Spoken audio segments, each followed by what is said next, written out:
नमस्कार दोस्तों, blog bye Urvashi में फिर से आपका स्वागत है। तो एक और ब्लॉग के साथ मैं हाजिर हूँ। जी हाँ, तो देखिए मेरे दिन की शुरुआत कल डिटॉक्स वाटर से हुई और सुबह बैठ के मैं इसी तरीके से डिटॉक्स वाटर पीती हूँ। करीब 5:30 बज चुके थे और 5:30 बजे मैंने जब बाहर देखा तो नज़ारा कुछ ऐसा था।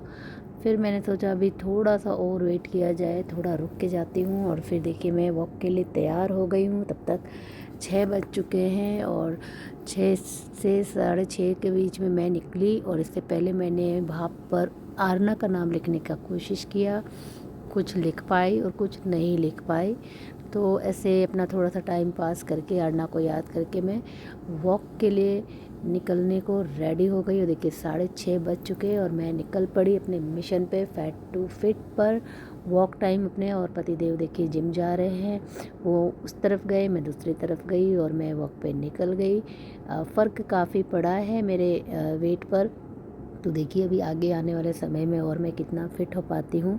तो आज देखिए मैं वॉक पे निकली हूँ और चलते चलते थक गई थी, फिर वापस आ गई। वापस आके मैं नहा धुला के वापस रेडी हो गई, फिर सो गई मैं और 12:30 बजे उठी और मुझे याद आया कि कुछ खाना चाहिए मुझे, क्योंकि ब्रेकफास्ट भी नहीं किया था। तो 12:30 बजे मैं लॉबी एरिया में जाती हूँ और देखिए लिफ्ट से 6th फ्लोर से मैं नीचे जा रही हूँ ग्राउंड फ्लोर पे और वहाँ ही इनका कैफ़े है। तो कैफ़े में ब्रेकफास्ट की जगह मैं लंच के लिए गई और मुझे यहाँ के रिसेप्शन से कोई कह रहा था कि आप बिरयानी खा के देखिए। तो खैर बिरयानी तो मैंने नहीं ऑर्डर किया अकेले के लिए, मैंने ऑर्डर किया चिकन और चपाती। तो मैं बड़ी खुश हुई कि चलो चिकन चपाती यहाँ पे मिल रही है, खाया जाए इसे। पर चपाती को देखते ही मेरा मुंह चपाती जैसा हो गया, क्योंकि चपाती बिल्कुल सूखी हुई थी, बहुत ज़्यादा पतली थी। हालांकि गुजरात में पतली चपाती होती हैं लेकिन बहुत सॉफ्ट होती हैं ये, और ये मशीन की बनी हुई रोटी थी। फिर भी मैंने चलो हिम्मत करके, भूख लगी थी, सोचा खा लिया जाए इसको, पैसे लगे हैं।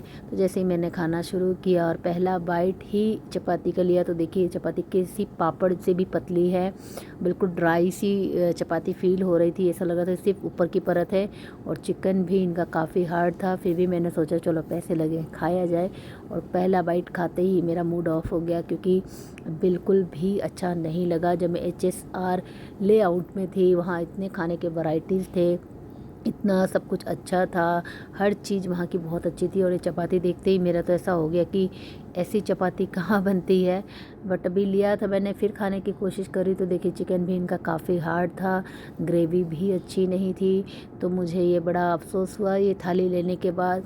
और हालांकि मेरे हस्बैंड कह रहे थे कि नॉनवेज इधर अच्छा नहीं मिलता, पर मैंने फिर भी सोचा चलो देखते हैं। तो मैंने छोड़ दिया उस प्लेट को, दोबारा ऑर्डर किया और दोबारा में मैंने आलू पराठा किया। तो आलू पराठा का भी बेस यहाँ पे बना के रखा गया था और उसको बेस को वापस से अच्छी तरह से घी तेल में फ्राई करके तवे पे सेक के मुझे दही के साथ दिया गया, साथ में ऊपर से बटर दिया गया और अचार मांगने पे मुझे अचार भी दिया गया।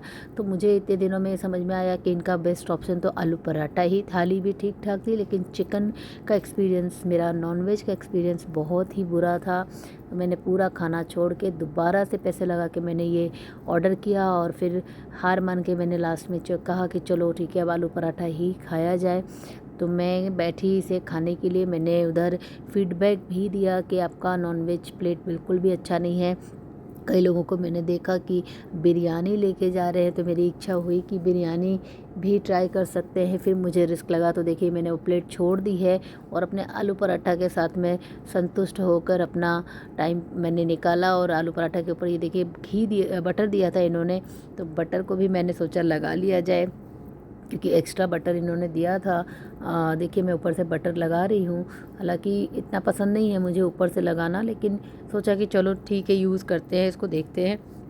तो आलू पराठा ठीक था, खाने में गर्म था काफ़ी और अच्छा था जैसे नॉर्मली होता है। तो नॉनवेज की थाली तो मुझे लगता है यहाँ पे अच्छी शायद ही कहीं मिले। एक दो कैफ़े से, रेस्टोरेंट से मेरे हस्बैंड ने ऑनलाइन खाना मंगाया था, तो कपूर कैफ़े करके है यहाँ पे, वो बिल्कुल typical North Indian taste, Punjabi taste, बहुत अच्छा खाना भेजते हैं वो लोग। तो आज तो मैंने इसी तरीके से अपना समय निकाला आलू पराठा खाकर, और फिर डिसाइड किया मैंने कि अब कल सैटरडे है तो सैटरडे ज़रूर बाहर खाऊंगी। तो देखिए हमारे रूम में वाटर बॉटल रखा हुआ है और इसमें रूम का नंबर लिखा हुआ है। तो ये 5 दिन से फ्रिज के अंदर भर के रखा था मैंने, लेकिन मेरा ध्यान नहीं गया था इस पर। फिर मैंने देखा और फिर मैं शाम को वापस से वॉक करने निकली क्योंकि मैं बिल्कुल बोर हो चुकी थी कमरे में पड़े पड़े टीवी देखते देखते। तो शाम को अगेन मैं वॉक पे निकली और देखिए एक रेस्टोरेंट में फिर से गई मैं वहाँ पे, और मैंने वाटरमेलन का जूस ऑर्डर किया क्योंकि काफ़ी थक गई थी, पसीना पसीना हो चुकी थी। तो देखा मैंने यहाँ पे पानी पूरी समोसे सारी चीज़ें हैं, हालांकि यहाँ भी साउथ इंडियन चीज़ें ज़्यादा है। तो मैंने वाटरमेलन जूस लिया जो मुझे 100 रुपीज़ का पड़ा। तो मैंने शॉप वाले से पूछा भाई नुकसान तो नहीं करेगा, लेकिन चलिए फिर मैंने कहा नहीं, इससे एनर्जी आ जाएगी और वाटरमेलन बॉडी के लिए भी अच्छा होता है। तो मैंने इसको एंजॉय किया, अकेले अकेले इसको पिया और बहुत मज़ा आया। अच्छा टेस्ट था, इसमें कोई मिलावट नहीं था, बिल्कुल प्योर वाटरमेलन जूस था ये। तो वाटरमेलन जूस पीने के बाद मैं वापस अपने रूम के लिए निकल गई, और इसी तरह से मेरे साथ ब्लॉग पे आप बने रहिए।